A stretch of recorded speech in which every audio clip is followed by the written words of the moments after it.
I'm Melanie Cave, and today on the Roots for Churches podcast, we're looking at what's new. October may seem a strange time to talk about new beginnings, but in just a few weeks, because the church calendar starts with Advent, it will be the beginning of a new lectionary year. What is the lectionary? If you're not from a church tradition that uses a lectionary, it may be an unfamiliar concept.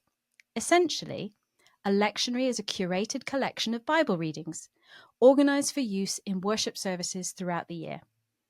Think of it like a reading plan, but for an entire congregation.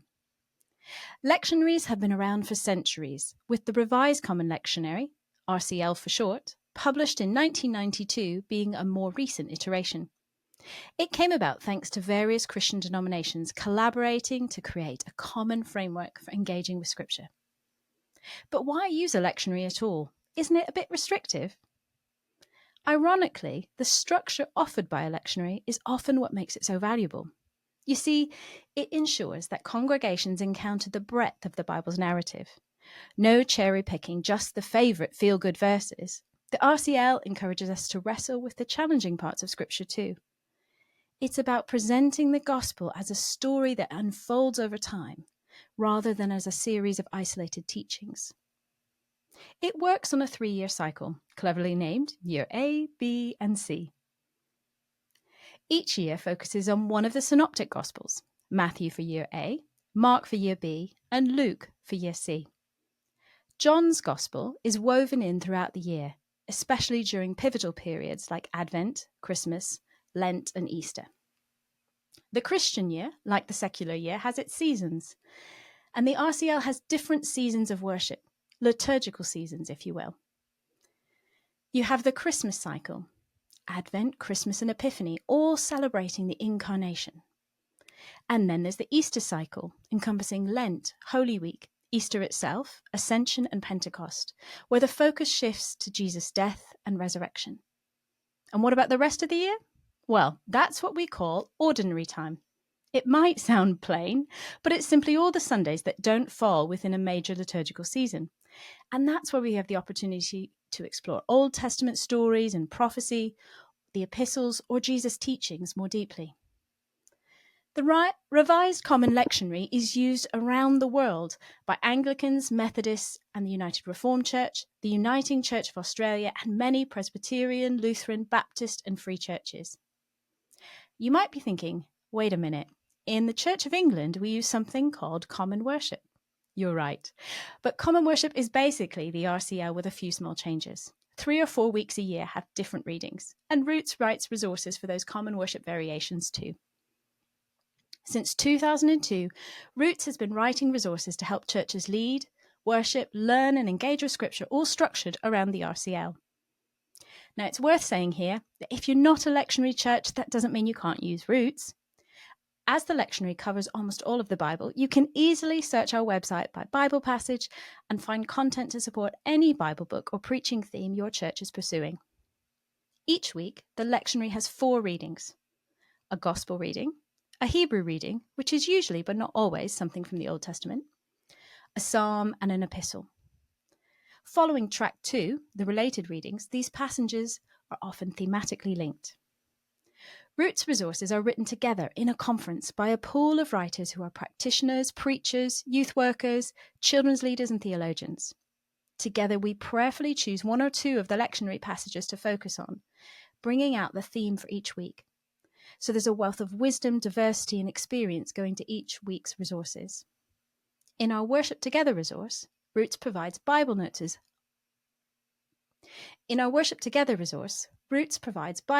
on each of the 4 readings, as well as sermon starters on the Gospel and the focal passage if it's different.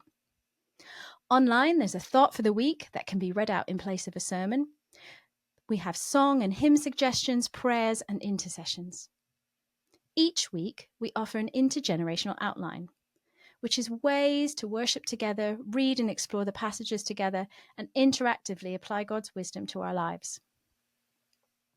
In our Children and Youth magazine, we offer interactive sessions for under 5s, children and youth, again, all on the same theme. So there's a link between what is done in the worship service and what would happen in separate children's groups. If your church has only a few children and young people, Not to worry. The Bible passage is the same across all age groups. So you could combine groups or have some of your service all together and some in age-related groups. It's all still on the same theme. And you have the ideas that will work across different ages or when all ages are together. There is so much available. We include a children's retelling of the passage, full-page illustrations, games, crafts, colouring sheets, activity sheets, songs, and links to videos. We also offer Thrive, a page of ideas you can share online or print out to give out. And these are designed for families and individuals to explore the Bible passage at home and continue to develop their faith throughout the week. All of this resource is for a great value subscription, costing less than half a cup of coffee a week. So what's our journey through the lectionary like this year? At the start of Advent in 2024, we move into Year C, where the focus gospel is Luke. Roots will explore songs of love, joy, and peace in Advent from Zechariah, Zephaniah, and Mary. We'll stay with the gospel during Epiphany Tide, exploring who Jesus is and how we might follow him. On Transfiguration Sunday with Moses, we explore the impact of coming face to face with God. In Lent, we follow Jesus from his testing in the wilderness, to his parables and teaching, to his crucifixion and glorious resurrection. After Easter, we continue with Luke's second book, the Acts of the Apostles, that chronicles the history of the first followers of Jesus and the formation of the early church. We touched on Acts last year, but this year the lectionary offers us Paul's encounter with Jesus on the road to Damascus and the exciting spread of the gospel to the Gentiles in Macedonia. This introduction to Paul sets us up nicely for a series unpacking Paul's letters and the book of Hebrews, which will see us through from Pentecost to Advent. Over the years, Roots has produced numerous resources to help us inhabit Paul's world. These include posters, maps, historical context, worksheets, and a short animation. All these help us understand the time and setting of these letters and lead us to understand and experience more of the riches of our faith in Christ through Paul's teaching. All these resources are available to subscribers on our website. This year, we're adding to this rich offering with a new poster and theological articles about Paul. So what else is new? Well, the Roots Adult and All Age magazine has a new name and a new look. I caught up with our editor, Tracy Messenger, to get a first look at some advanced copies.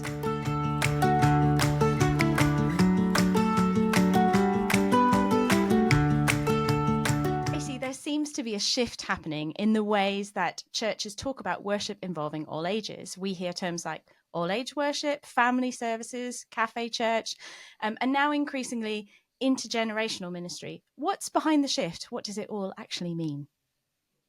Well, it's great that churches have been running all-age worship and all-age services and family services to attract new people into church. It's fantastic to see.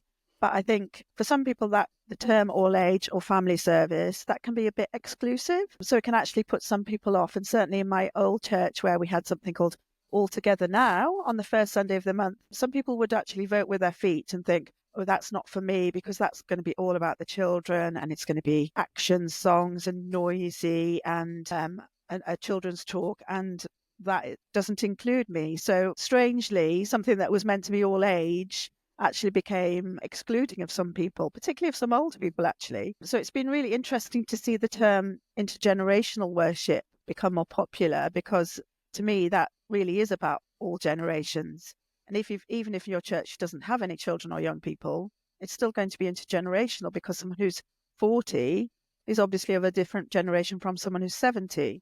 They'll have different life experiences, different cultural references, different ways in which they like to worship.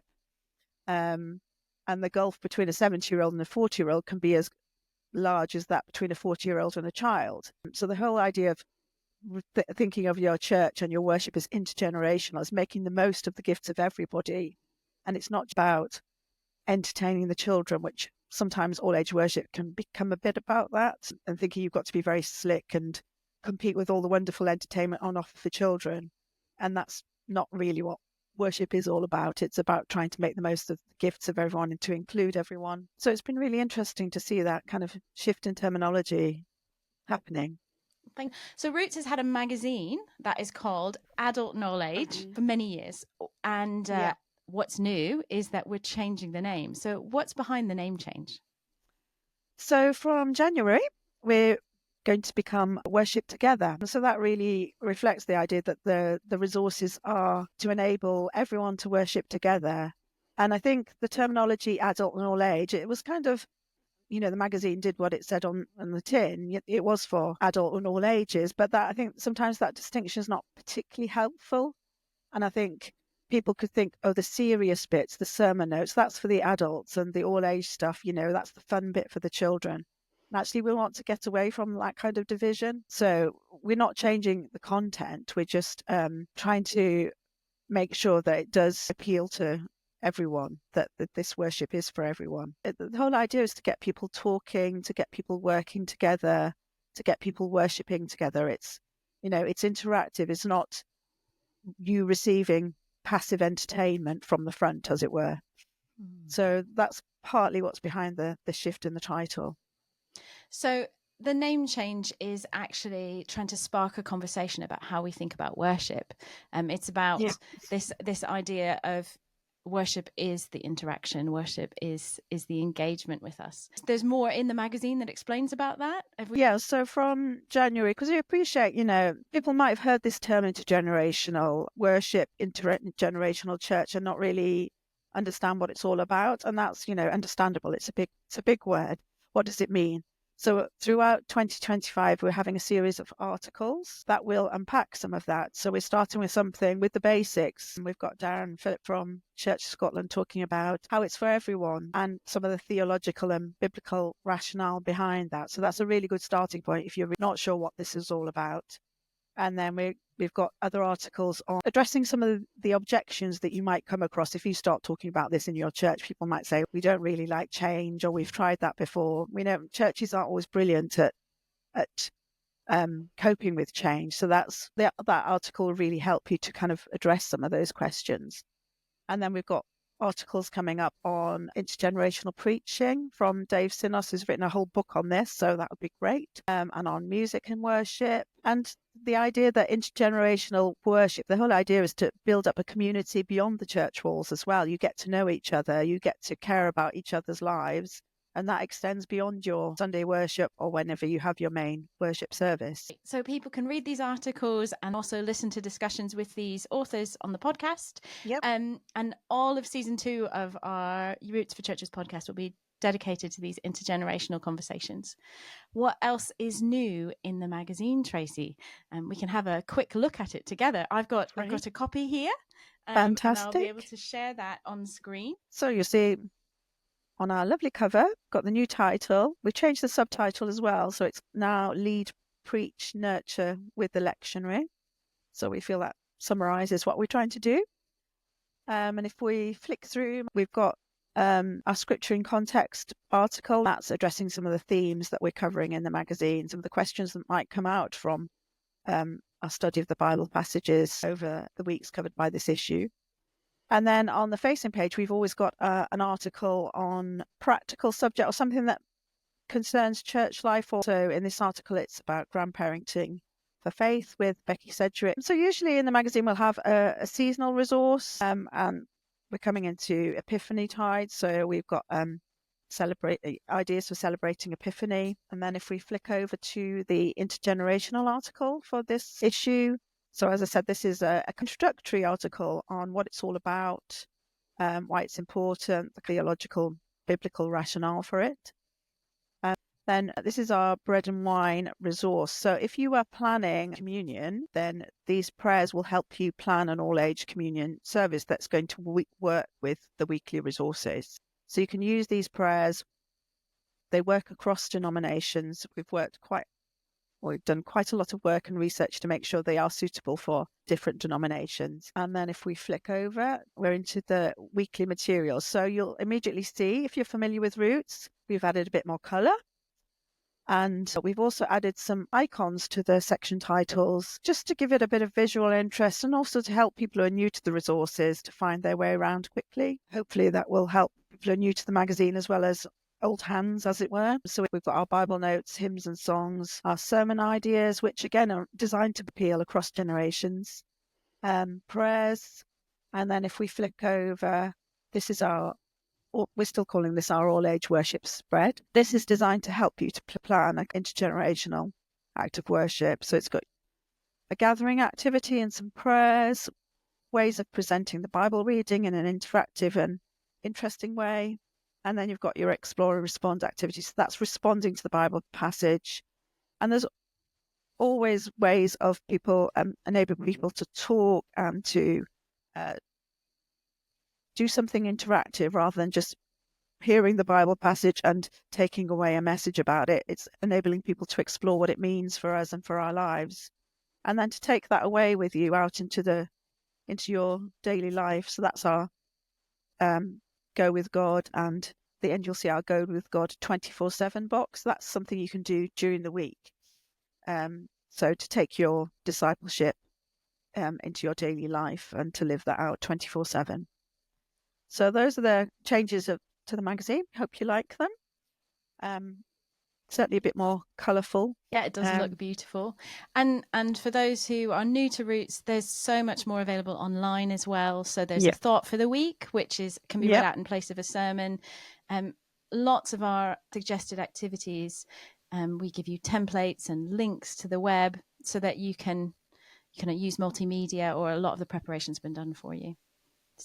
So much to have to help you lead worship. Thanks, Tracy. It's looking fabulous.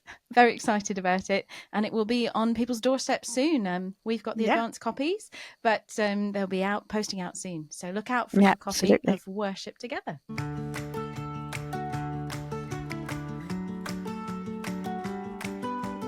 Something else that's new, this Advent, Roots has released our all-new Nativity Trail. A trail is a way of inviting your community to interact with a Bible story as they explore a physical space. Roots provides you with an activity sheet and 6 posters that can be put up in different locations, either around your town, maybe in participating shop windows, or you can set them up for an afternoon in a local park or maybe around your churchyard. Families collect a map and an activity sheet from a designated starting point and navigate along the trail to find the different posters. At each stop, they see gorgeous illustrations, scan a QR code that provides an audio recording of the Christmas story, and they're invited to take on festive challenges and discover more about the Christmas story on each poster. At each stop, they receive a letter, and to complete the trail, they have to unscramble those letters to complete a phrase. They return to the start point and tell you the phrase and collect their prize, some sort of seasonal sweet treat, a Christmas chocolate or candy cane that you provide. At this point, you could offer teas and coffees and invite families to your Christmas services. The Roots resource has everything you need to run the trail. Customizable posters and postcards for your church to use to advertise the trail, activity sheets you can print out, and illustrated posters with QR codes and comprehensive instructions. All you need is a few willing volunteers, some prizes, and away you go. Roots created a similar resource for Easter, and we had really positive feedback from churches who loved seeing families connect with their church for the very first time through the trail. Pete Benest from Ignite Church in Shepshed used Roots Easter Trail this year. It was so fruitful, we wanted to share his story to inspire you to try one of our trails in your church. Welcome, Pete. Thanks for coming on the podcast today. I'd love to hear about your experience of using the Roots Easter Trail. Yeah, it was really good. And I think that we identified straight away that the park would be a really good place to have the Easter Trail, because we don't have a church setup that allows us to use the building or ground. So we got a gazebo and erected that in the park as a place where people could come and go from. And then we set up the different stations in various places in a kind of circular pattern so that people still had to walk and find it. And with each of the different stations, we'd laminated the station so that if it rained, we were okay. And we put balloons around it so that people were able to see it a bit better, and then put some on trees and we put some on railings and different things. People would come and we would explain and give people the resources of one of those little IKEA pencils and then kind of the worksheets to go round with. and just explain where the first one was and the fact that they could use phones for the QR codes, and then engage with the challenges and the questions as much as they liked. But to then look at the letter, make sure they made a note of it to come back with the secret sentence that they had to come back with, which was, "He is risen." It was great hearing so many children come back and go, "He is risen." And you go, "Yes, he certainly is." But then with those that were struggling, just asking them about the Easter story and asking them to think it through and what happened to Jesus after he died. And then a lot of the kids would actually get to that, even if they'd have been struggling originally. And we had some chocolate eggs then we gave away to each child that came back and told us, which was everyone, because we helped those that struggled. So also in our gazebo had other things that they could come back and engage with, which was some Easter craft and some games. But we also had a resources table that people could come back and look at as well, which just kind of filled in kind of maybe some of the gaps that and questions that people had coming back and asking. But we were blessed with a really sunny day, which wasn't necessarily the norm around Easter time this year. And we'd actually advertised on a lot of the school's internal kind of communications, which really helped. So we reckon that most primary school kids in the town would have heard about it. And because it was free and because it was something that they could do over the holidays, the schools were pretty up for advertising it to the kids. We actually had, we reckon, about 160 children that came and engaged with it over the course of the 4 hours that we ran. And obviously that doesn't include all the parents and grandparents that came down with their kids and went round as well. And obviously with the Easter story being told via the QR codes, it just meant that it was a really good way of sharing the gospel with people in a way that wasn't intrusive, in a way that they engaged with themselves. It wasn't someone forcing it upon anyone, but still a really good way of actually embedding that Christian story of Easter back into the community. Oh, fun. We had time slots where different people would come down and help us get everything ready, and then some people would then be around to we had bunny baskets with our chocolate eggs in. We had people in bunny ears that were kind of doing various things. I forgot that I was wearing my bunny ears at one point, saw a shadow of myself, and then realized that it's like, oh, what is that? Oh, yes, I'm wearing some bunny ears. But it was just really good. It was a lovely chance for the community to meet the church and say, this is the church doing something for the community that they're not asking for anything for. We had some families that actually stayed for hours around the gazebo, just chatting to different members of the church, just really feeling loved and engaged with over that time. And so I think that it's those two things, isn't it? It's the church showing the community we're here and we're here for your good and want to do something good for the community. But also to say, actually, we've got some good news to share as well, and we want to tell you about that as well, but in a kind of a fairly non-intrusive way. So I think it worked really well in both of those areas. So if you were to use a trail in your community, whether it's Easter or Christmas, what would you say? I think that it's really good to use a trail because it's good on manpower, because you only really have to be at the beginning and the end, which is one base. You don't have to have people at all the different stations, and people can do it in their own time. There's no rush for people to do something, and they can take their time, or they can do it as quickly as they want. I think that it gives people the option to access as much or as little of the activity as they are ready for at that particular time. And yes, I think that it means that you can do it with not too much manpower. So all we had really was our gazebo and some things there, and then we put those things around the park. So we sent people off and we engaged with them when they came back, but it meant that you could actually do it with just a handful of people. So it means the kind of resource wise, you don't need much equipment and you don't need that many people. And I think on both those counts, especially for a small church, it was a really good way of engaging with people. Fantastic.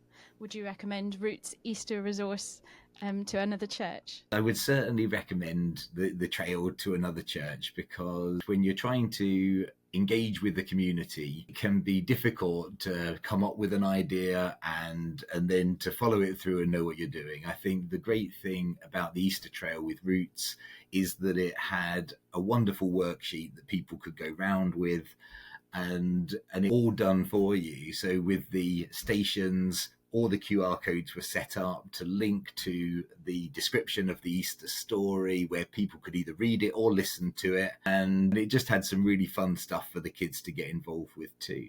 So it was a wonderful resource, and I would definitely recommend that other churches do it.